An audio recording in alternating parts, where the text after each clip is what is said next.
Fui la lluvia, fui la velocidad encarnada. No fui solo un piloto, fui un hombre intentando tocar el rostro de Dios a 300 km/h.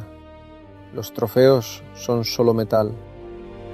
Mi verdad estaba en el límite, en esa delgada línea donde el miedo desaparece y solo queda el instinto puro. Porque para mí, ganar no era suficiente, tenía que ser perfecto. El segundo es el primero de los perdedores. Soy Ayrton Senna y esta es mi historia. Todo comienza con el ruido ensordecedor de un pequeño motor de 2 tiempos en el jardín de mi casa en Sao Paulo. Mi padre, Milton, me construyó un primer kart para canalizar mi energía inagotable. Pero mi verdadero nacimiento como piloto ocurrió bajo una tormenta. Tenía 12 años y me consideraba rápido, invencible en seco. Pero aquel día, en la carrera de karts, el cielo se abrió y la pista se convirtió en hielo. Fui humillado. Mientras los demás se resguardaban, yo entendí algo vital. La incomodidad es el único lugar donde se crece. Esa tarde volví a la pista bajo el diluvio. Y seguí volviendo cada vez que llovía hasta que mis manos se congelaban. Transformé mi mayor debilidad en mi arma más letal.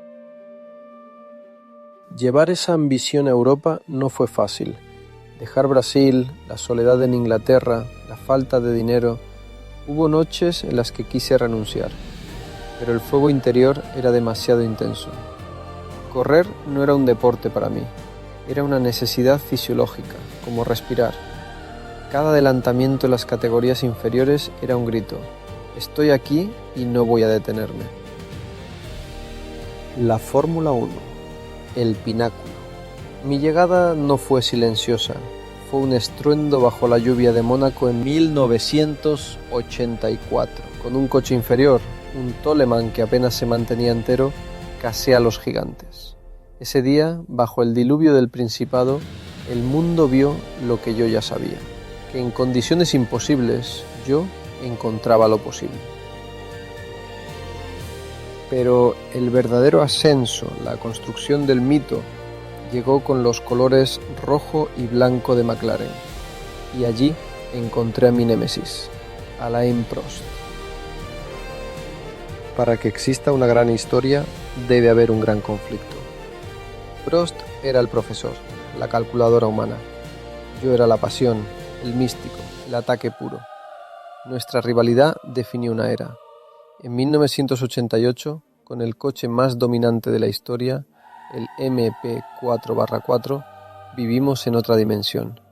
Ganamos 15 de 16 carreras, pero fue en la clasificación de Mónaco de ese año donde experimenté algo que trasciende el deporte. Estaba en la pole, tenía medio segundo de ventaja sobre Prost, luego un segundo, luego un segundo y medio. Seguía conduciendo, ya no conducía el coche conscientemente. Entré en una especie de túnel. De repente me di cuenta de que estaba pasando las barreras no con márgenes de centímetros, sino de milímetros. No estaba en el circuito, estaba en una dimensión diferente. Todo era fluido, todo era perfecto. Me asusté. Me di cuenta de que estaba conduciendo mucho más allá de mi comprensión consciente, guiado por una fuerza superior. Frené. Entré a boxes y no salí más ese día. Había tocado el infinito. Ese año gané mi primer campeonato en Suzuka, tras una remontada imposible, donde se me caló el motor en la salida. Caí a la posición 14 y bajo la lluvia, una vez más, pasé a uno tras otro hasta alcanzar la gloria. Fue la confirmación de que Dios estaba en mi cabina. Sin embargo, el Zenit también trajo oscuridad. Suzuka, 1989. La colisión con Prost en la chicana. Me descalificaron injustamente. Me robaron el título en los despachos, no en la pista. La política de la federación intentó quebrarme. Me trataron como a un criminal por ser un corredor puro. Regresé en 1990 con una furia fría. De nuevo Suzuka, de nuevo Prost, ahora en Ferrari. Antes de la carrera me prometí a mí mismo: si intentas cerrarme en la primera curva, no levantaré el pie. Tiene mucho que perder, yo no. Y así fue. El humo, los trozos de fibra de carbono volando por el aire a 250 km por hora. Fue una decisión brutal, sí, pero fue la justicia divina ejecutada por mi mano izquierda sobre el volante, y logré el segundo campeonato. Pero nada se compara a Interlagos 1991, el año que conseguí el tricampeonato, ganar en casa. La caja de cambios se rompió. Tuve que conducir las últimas vueltas solo con la sexta marcha, gritando de dolor, con los hombros ardiendo. Cuando crucé la meta, mis músculos colapsaron, pero mi espíritu tocó el cielo. No conducía el coche, me empujaba el corazón de todo Brasil. La gente ve el champán, no la soledad. Cuanto más alto subes, más fino es el aire. Aprendí que el talento no basta si la política te quiere destruir. Entendí que mi éxito debía servir para algo más que llenar estanterías de trofeos. Por eso empecé a trabajar por los niños de Brasil en silencio. Esa fue mi verdadera lección. La velocidad es vacía si no tiene un propósito. Sentí el peso de ser el portador de la alegría de un país que sufría crisis económicas y sociales. Cuando yo ganaba, Brasil ganaba. Cuando yo perdía, Brasil lloraba. Esa responsabilidad era un combustible, pero también una carga inmensa sobre mis hombros. Pero en 1994 la luz cambió. Mi llegada a Williams debía ser la coronación, pero el coche era inestable, traicionero. Por primera vez en mi vida sentía una sombra sobre mí. Leía la Biblia buscando respuestas. Me preguntaba cuánto tiempo más podría tentar a la suerte. Sabía que no podía controlar el destino, solo podía aceptarlo. Y así, con la mente llena de dudas, pero el corazón lleno de fe, llegué a Italia. Es el 1 de mayo del 94, Imola, Italia. Estoy sentado en mi Williams. La parrilla está llena de tensión. El aire es pesado, casi irrespirable. Ayer murió Roland Ratzenberger. Vi su accidente.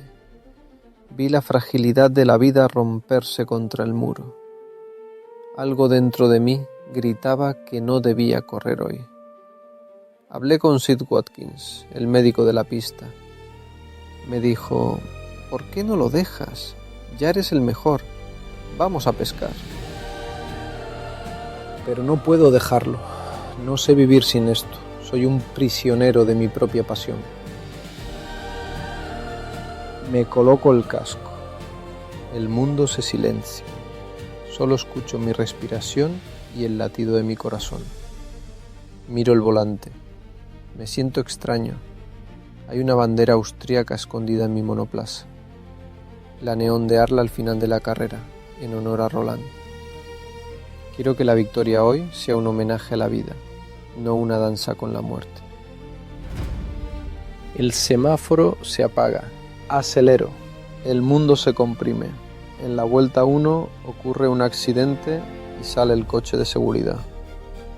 Rodamos lento. Veo las caras en la grada de Imola.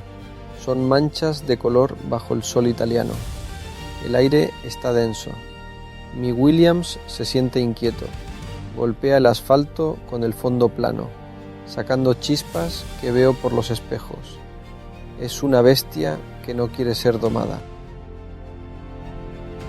Hablo en silencio. Señor, protégeme. Tú tienes el control. Se va al coche de seguridad. Es la vuelta 6 y piso el acelerador a fondo. El motor grita detrás de mi espalda. 300 km/h. El paisaje ya no existe. es solo un túnel de velocidad y vibración.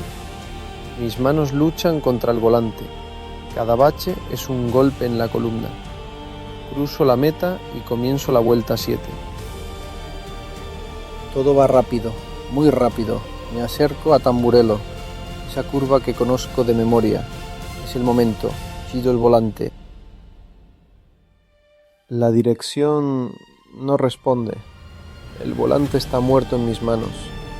El muro crece frente a mí inevitablemente. No freno con miedo. No cierro los ojos. El tiempo se detiene. Siempre dije que Dios era mi copiloto. Siempre confié en que Él tenía el control, incluso cuando yo lo perdía. Y ahora suelto el volante. No es el final, es solo una pausa. El ruido del mundo se apaga. La carrera termina para mí. Ahora llega el silencio. Un descanso profundo, sin sueños, sin dolor.